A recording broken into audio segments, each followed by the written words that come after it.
To remove and replace the roof drive cylinder and the roof lock cylinder, these are best replaced together. One, they fail at about the same time because they get exposed to the same amount of heat behind the sheet metal here, and two, their hydraulic hose harnesses are tied together, so it makes sense to do these together.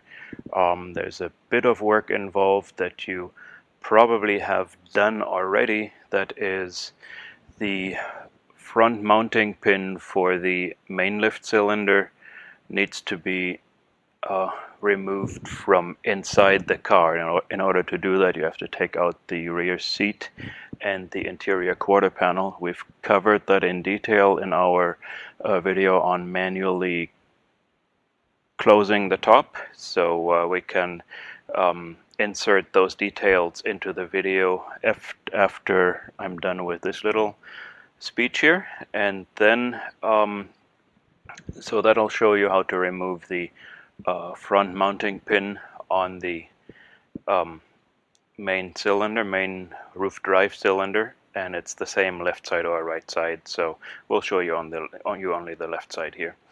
Then on the roof lock cylinder, we have ball joints on each end. We've shown you already in the video on removing the trunk lid cylinders how these ball joints are removed off their balls. However, we'll show you one more time how we remove the clip on this forward end and the rear end. I don't think we need to take another shot. You can extrapolate from the first one.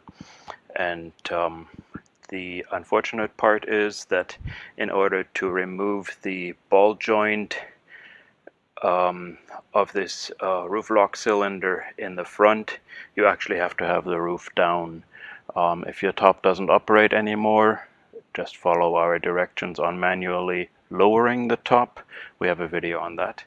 And otherwise, if you're lucky and your top still comes down, by all means lower it first and remove the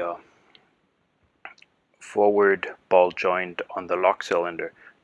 If your top still operates, do not yet remove the roof drive cylinder front pin, as you might otherwise inflict damage.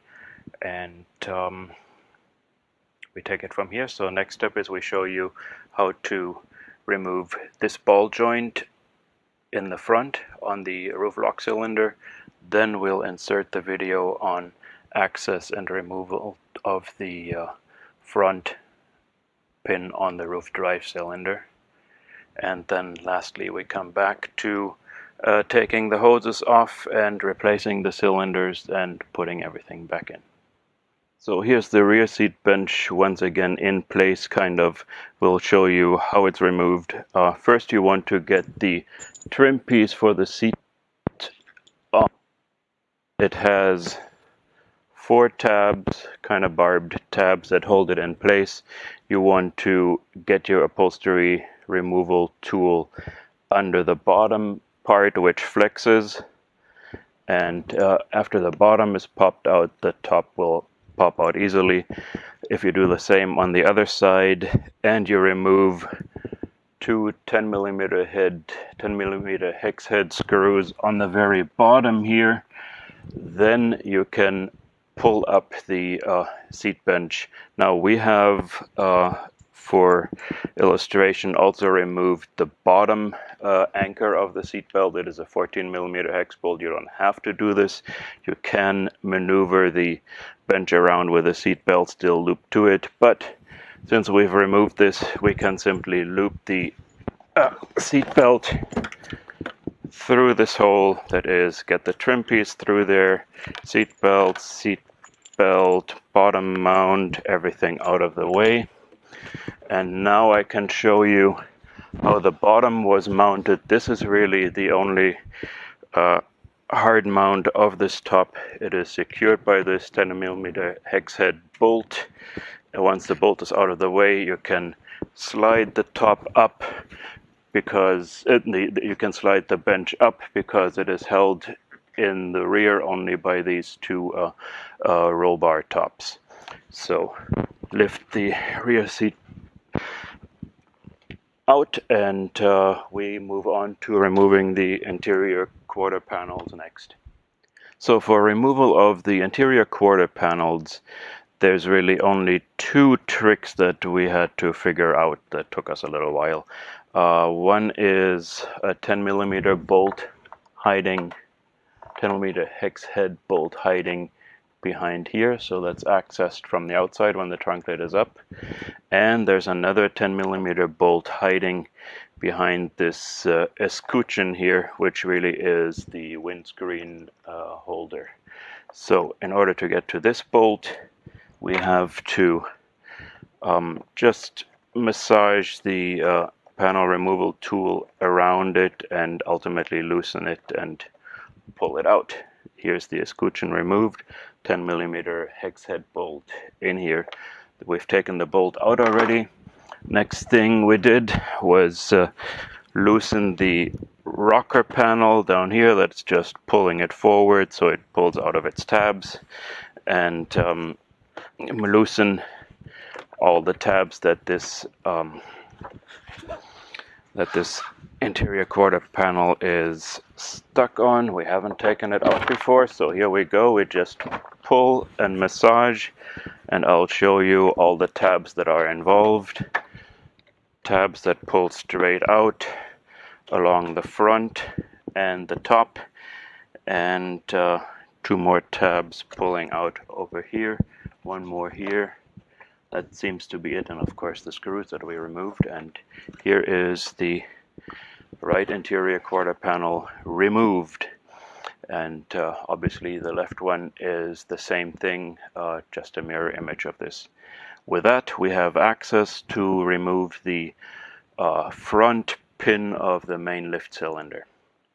Last thing we do on the inside here is remove the parcel shelf. That'll be the next shot.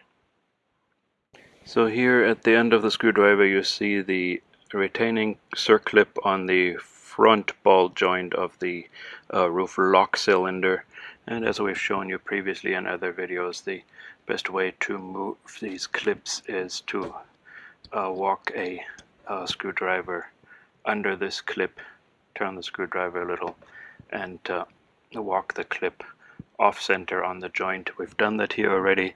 Got the screwdriver in here. We actually dislodged the clip a little bit. Now we're down to pulling that cylinder off the ball joint, and after that we will move the top forward again. Here we go. We carefully move this off the ball joint, push the cylinder down. It's in a safe position right now. We can now manually move the top up again and proceed with removing both cylinders. So we're looking at the left rear of the top from inside the trunk.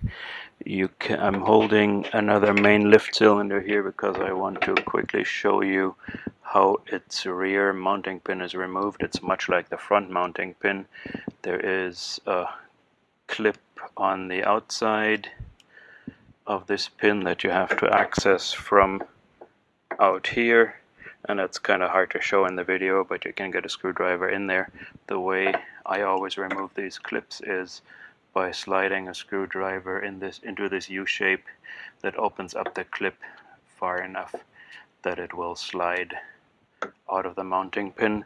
Then you pull the mounting pin out and it's gone.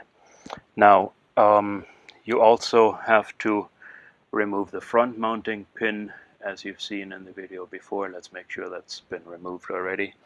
And with that, the main lift cylinder is freed up.